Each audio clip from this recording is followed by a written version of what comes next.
सुशील भाई, और तब तक जब तक इस पे फैसला ना हो जाए मैं आपका लंबा इम्तिहान नहीं लूंगा। बनारस के लोग 9:15 बज रहे हैं, 5 मिनट बाद खत्म करता हूं। बोलिए सर, बोलिए आप। अच्छा सर, थैंक यू। अच्छा, मैं तो 5 घंटे से सुन भी रहा हूं और बोल भी रहा हूं।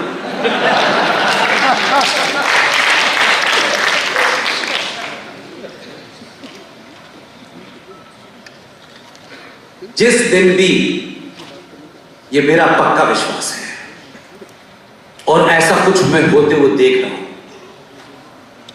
इस पूरे 10-11 साल के इस सफर में, बहुत छोटी और बहुत बड़ी सभा भी की, छोटी भी सभा की, मैं एक बदलाव जरूर देख रहा हूं। लोग ये समझ गए हैं कि लोकतंत्र में ये राजनीतिक दलों के माध्यम से उनको अपना गौरव कभी मिलने वाला नहीं है। ये बीच में आपको लगता है कि ऐसा हो जाए, अच्छा ऐसा होने वाला है। कानून कल थे आज बंद, उनमें कुछ अमेंडमेंट हो गया, परसों फिर हो जाएंगे। सत्ता राष्ट्र के सुरक्षा की गारंटी नहीं, सत्ता सिर्फ देश की सुरक्षा की गारंटी देती है कि कोई विदेशी आक्रमण होगा, उसके लिए सत्ता ने राफेल खरीद लिए हैं, पहले मिल खरीदे फिर जगुआर खरीदे। लेकिन एक सेना का अधिकारी जो हमारे बीच में नहीं है, उसने बहुत बड़ा ज्ञान नहीं दिया अपनी बातचीत में। उस वर्दी के बावजूद भी जो बात उसको कहनी थी उसने भारत के सनातनियों के लिए कही।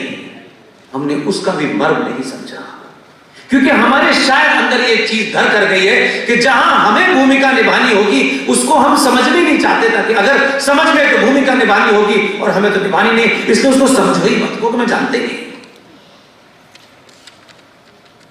इस देश के सेना के एक बड़े अधिकारी ने कुछ दिन पहले उनका एक हवाई दुर्घटना में निधन हो गया। रावत साहब ने एक बात कही थी, छोटी सी बात थी।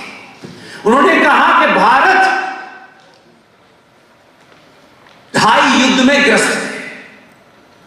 दुश्मन को समझ में आ गया कि यह कहां इशारा कर रहा है, इसलिए उनकी जो मृत्यु हुई, और यह नहीं कि मैं बहुत इंटेलेक्चुअल बात आपसे कह रहा हूं कि बहुत सारे ऐसे लोगों को समझ में आया।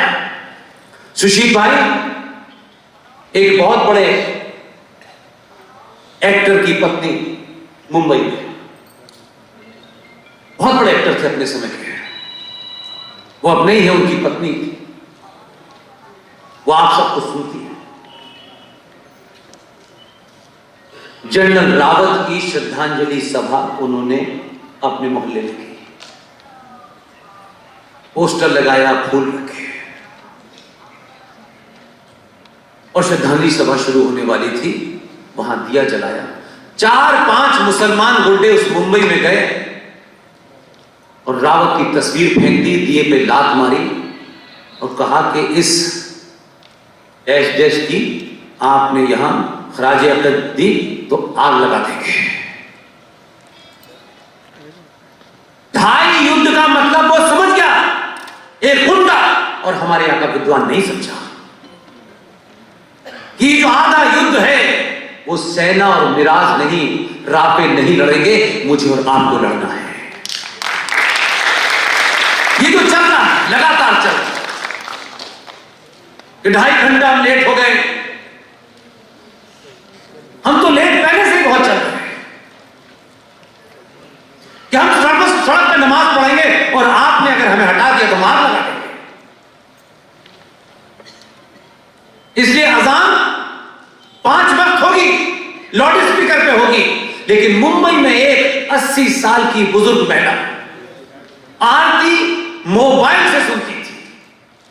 ऊपर वाले ने आकर के उसका मोबाइल तोड़ दिया, कोई हिंदू नहीं बोला। उसका बेटा विदेश में रहता है जो करोड़ों रुपया कमा रहा है। 1 करोड़ रुपया कमा करके उससे भोगना क्या है? रुपयों से संस्कृति नहीं बचती, परिवार नहीं बचता। अपने गलेबान में हाथ डाले, हम उनके मदरसों की तो जांच कर रहे हैं, लेकिन हमने 1947 के समय भारत में जितने गुरुकुल थे वो भी खत्म कर दिए। हमने एक गुरुकुल नहीं बनाया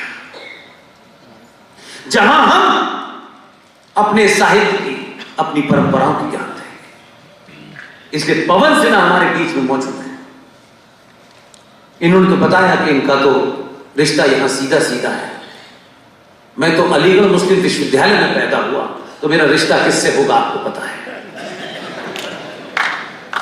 लेकिन उसके बावजूद भी देखिए, एक पति पत्नी ने, उनका एजेंडा क्या था, एक मेहनत की और एक सामान्य से परिवार से निकल के आए, मुरादाबाद के रहने वाले। ये सब बातें मुझे पता चली तो मुझे लगा ये सार्वजनिक इसलिए नहीं कर रहा हूं कि मुझे पवन जी की तारीफ करनी है। ये करोड़ों संत महंत जो 500-500 एकड़ पे अपने आश्रम बनाए हैं, जिस दिन तय कर लेंगे हजारों गुरुकुल बन जाएंगे। पवन जी उस सीमित साधनों में, कोई नहीं जानता है, ये और इनकी श्रीमती आज का आधुनिक गुरुकुल चला रहे हैं। दिल्ली यूनिवर्सिटी में प्रोफेसर हैं, वो भी काम करते हैं और गुरुकुल भी चलाते हैं। और वहां जो तैयारी हो रही है, इस भारत को कहते तो हैं कि ये चाणक्य का देश है। चाणक्य के देश में लाखों चाटुकार पैदा हो रहे हैं। मुझे खुशी है कि ऐसे दौर में अपने गुरुकुल के अंदर कुछ चाणक्य पैदा कर रहे हैं। क्या हमने कभी पूछा? इन्होंने तो नहीं कहा कि भाई मुझे सरकारी ये सहायता नहीं मिलती, वो सहायता। इन्होंने जो कुछ था वो करना शुरू किया और बहुत अच्छे तरीके से चला रहे हैं। मुझे तो जब जब दुख होता है जब पता चलता है कि पवन सिन्हा साहब के उस आश्रम के बराबर में कुछ जिहादियों ने एक एजेंडे के तहत एक जमीन थी, उस जमीन पे रातों रात वो सौदा करना चाहते थे। पवन सिन्हा को पता चला। मैं कई बार सोचता हूं अगर मेरे साथ होता तो मैं तो कुछ खत्म ही हो जाती कहानी। पवन सिन्हा को पता चला कि ये आश्रम के बराबर में किसी डेलिब्रेशन के चक्कर में, किसी खास एजेंडे के चक्कर में ये जमीन खरीदी जा रही है।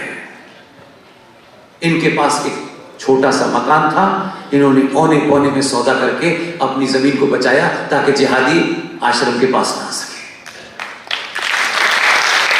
मंदिर जाएंगे आप, आपके हर मंदिर के साथ आस्था नहीं जुड़ी हुई। ये बनारस के लोगों के लिए नहीं कह रहा, मैंने जो अपनी आंखों से देखा है उसकी बात। आप मंदिर भी अपने काम की हैसियत में कितनी रिश्वत देनी है वो बात करते हैं। अगर इस मंदिर के अंदर हमारी मनोकामना पूरी नहीं हुई तो हम तत्काल नए पे चले जाते हैं। और इतने सब कुछ होने के बावजूद भी एक चांदनिया की जरूरत पड़ गई है, वहां भी चले जाते हैं। जय साईं दीपक इस दौर में